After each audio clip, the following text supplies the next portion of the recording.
Are both of you listening? Yes. Lucas, what about you? Lucas, John, stop. Lucas, are you there, bud? Yeah. Okay, so there's a schedule change this afternoon. I apologize for the late notice. I didn't find out about it until we were all just at lunch right now. But the coach is changing their specials time today because of they're running the mile today. Lucky you guys don't have to run the mile this year. But he's taking them down at 1 today. So we're going to have like a really quick mini writing lesson. And then you guys will have time to work on your worksheets. Lucas, you'll be done for the day slightly earlier than normal. And then Cam, you will come back. He says that he'll send us back at 2. So just be looking for us to be back on around 2 for social studies. Got it. Sound like a plan? Okay. So that's the schedule change. So for now, looking back, somebody dumped their tray on me when I dumped my tray, and I am covered in powdered sugar. But anyway, and it might have just been my powdered sugar. Anyway, I'm still grading the ones from yesterday. I have graded the first side of it that was just you identifying if it was dependent or independent. And it's a cross between you guys nailed it and you guys didn't listen to instructions. Like some of you missed some because you just flat out didn't listen, didn't read the instructions, and didn't listen to me give the instructions. I know what not. For example, if the sentence was independent, what were you supposed to do? DJ? Say that it's independent. You just needed to say it was independent. So did every sentence on here need to be fixed? No. But I'd say about 5 or 6 of you fixed every single sentence on here, which told me you thought that they were all dependent, which means you missed several of them. So I still have to grade the other side of it. That was the commas with conjunctions. So I will have that hopefully when we get back from the mile. I'll have all of that graded for you guys. We get back. Now, with today, we're moving on to something different, though. Regardless of what you got on that, we're moving on to something different. No, there won't be corrections. Sorry for you guys that didn't do it right. Maggie. No, because we're only got 10 minutes. Kaylee. Okay, if you can hold it, because we're only going to be in here for like 15 minutes or so. Okay. All right, today we're moving on to one of your favorite topics. And when I say one of your favorite topics, I mean it's something that you guys do all the time. Some of you are really, really good at this. Unfortunately for you, it's not something that you want to be good at. And it is... Learning how to spell? Well, spelling is also a church here, but that wasn't it. Kaylee, do you know? Quotation marks, good guess. No. This is something way more common than you guys needing to use quotation marks. Jason. Period. Colon. Nope. Don't even learn colons. Nobody cares about colons. That's not true. People that love colons. Kendall.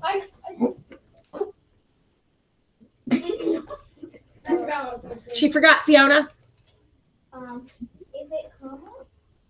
Run-on sentences. Yeah, I love those. Okay. What is a run-on sentence? When it goes on The too long. sentence that has multiple ands having multiple sentences connected together.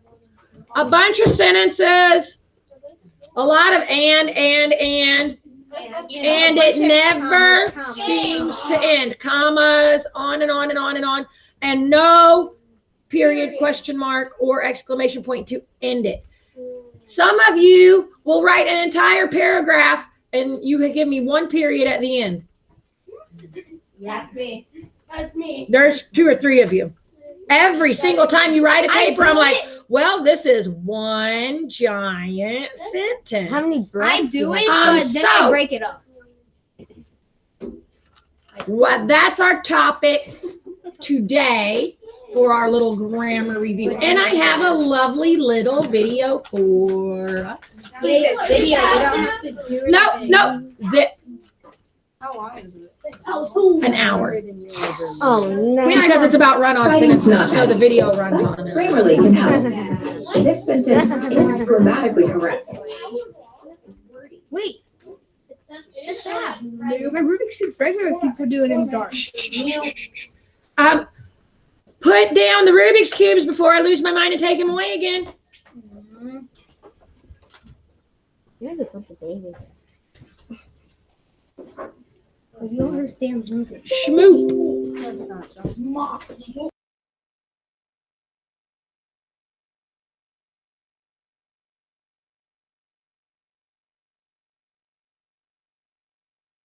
We speak student.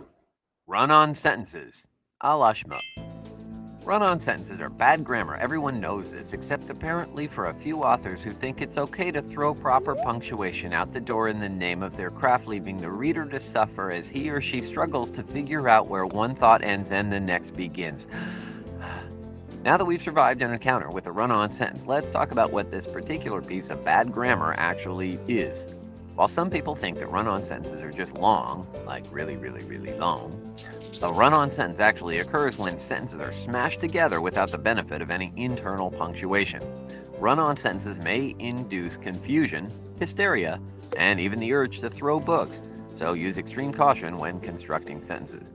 The nice thing about run-on sentences is that they are easily fixed, and we have a whole slew of tools to choose from, including colons, coordinating conjunctions, dashes, periods, and semicolons. Yeah, all these things.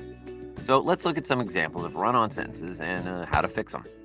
So say we have the run-on sentence, William Faulkner is a well-known American author. He lived in Mississippi for most of his life. You can visit his house in Oxford and see where he scribbled all over the bathroom wall. Yeah. How can we fix this crime against grammar?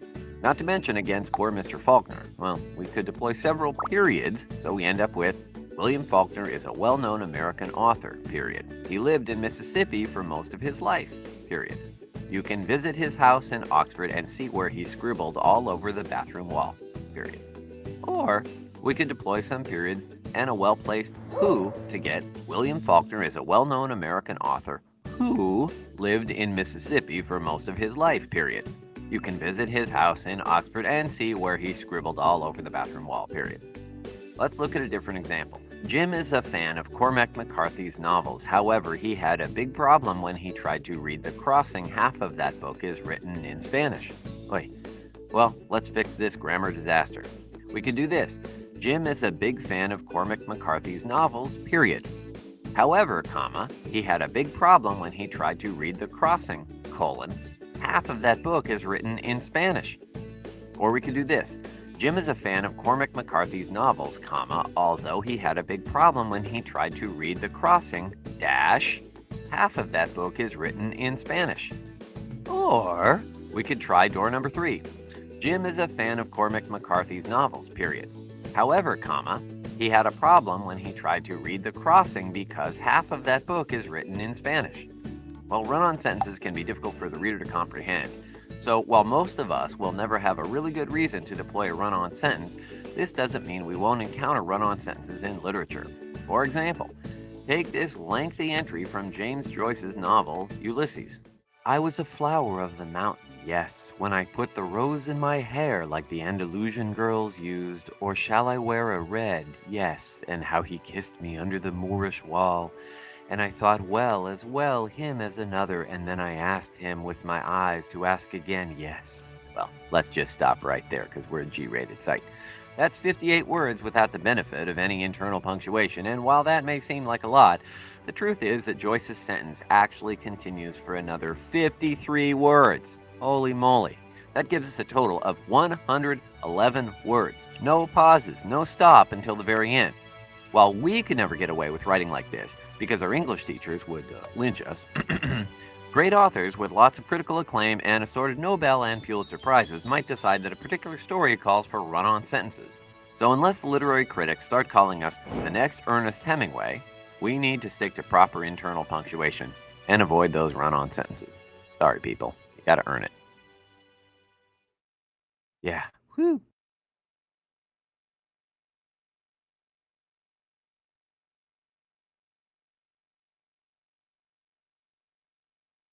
All right.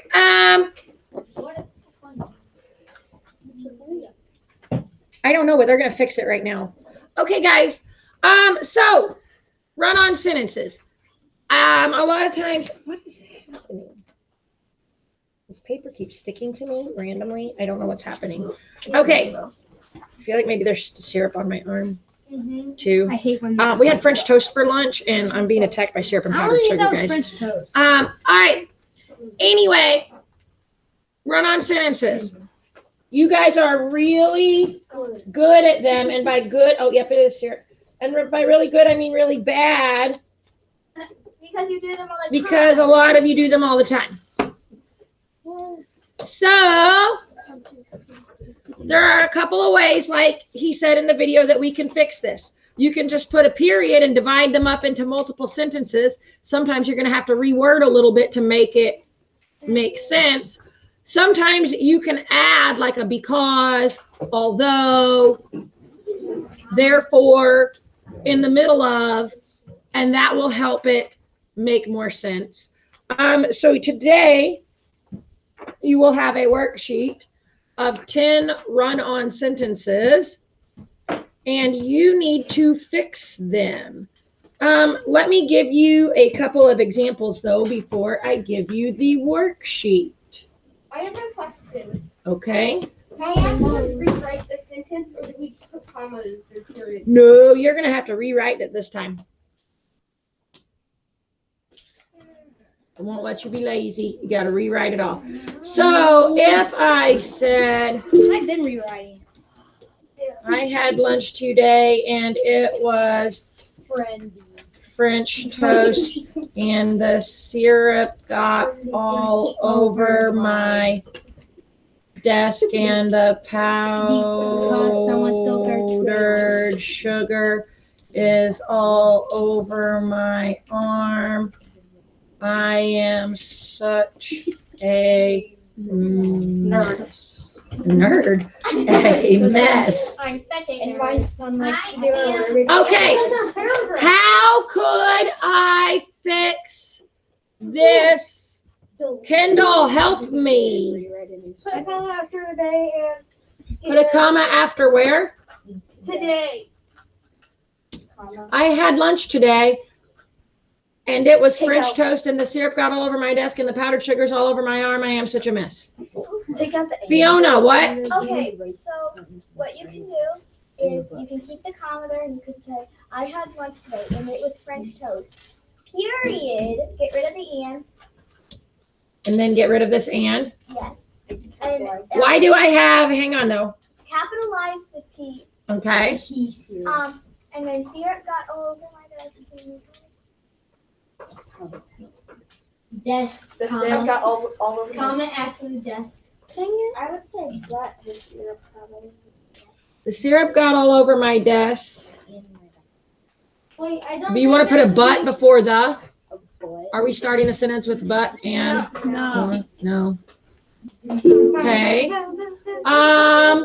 Cam, what are you thinking? I just want to add that can we have the worksheet and you need to put a period before I am such a mess. Okay. All right. The syrup got all over my desk and the powdered sugar is all over my arm. Period. Period. I am such a mess.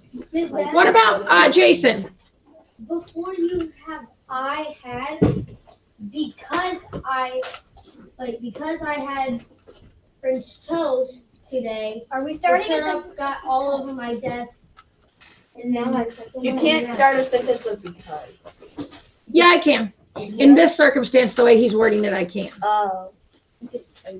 Because I had French toast for lunch today. Jason's completely going rogue and rewording this. And that's okay too. Because I had French toast for lunch today, comma, the syrup got all over my desk and the powdered sugar is all over my arm. That's still a wicked long sentence, but I think if I were to type it up, it's actually going to be okay. Because I had French toast for lunch today, The syrup got all over, oh my goodness, my desk. And the powdered sugar is all over my arm. I am such a mess. All right. It is definitely shorter than the other one. It is shorter than the other one, and it's only 2 sentences, but it still flows a lot better. That comma in there gives me a place to pause. The syrup all over my desk and the powdered sugar's all over my arm is a little clunky. I could divide that into 2 separate sentences. Like the powdered sugar also got all over it. Plus the powdered sugar. Plus the powdered sugar is all over my arm. Okay. All right. So is there one right or wrong? Is there only one right way to do this? No.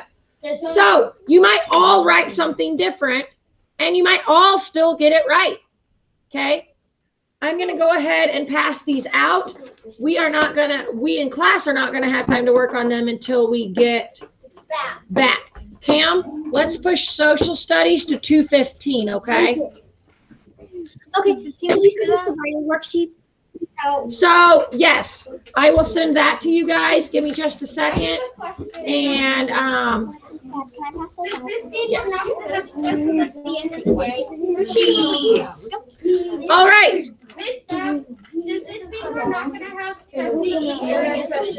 Class. Sit down quietly, please. What? No, I'm sorry. Hang on. Why, when I said sit down quietly, please, then everybody got quiet for a second, listen to what I said, and then immediately started talking again. When you come back, I can guarantee 2 of the tables will not look the same as they do now. Which 2 tables? Guess. Carry on. This one is that. Can I go change your measurements? Yes. No, that one. See, boy table. If anyone needs to change before running the mile, now is your chance. Shoes or shorts or whatever. All right, Lucas and Cam, I will be sharing this with you. I've got to scan it in real quick, so it's going to take me just a second. So be patient with me. I'm going to hit stop record and go do that.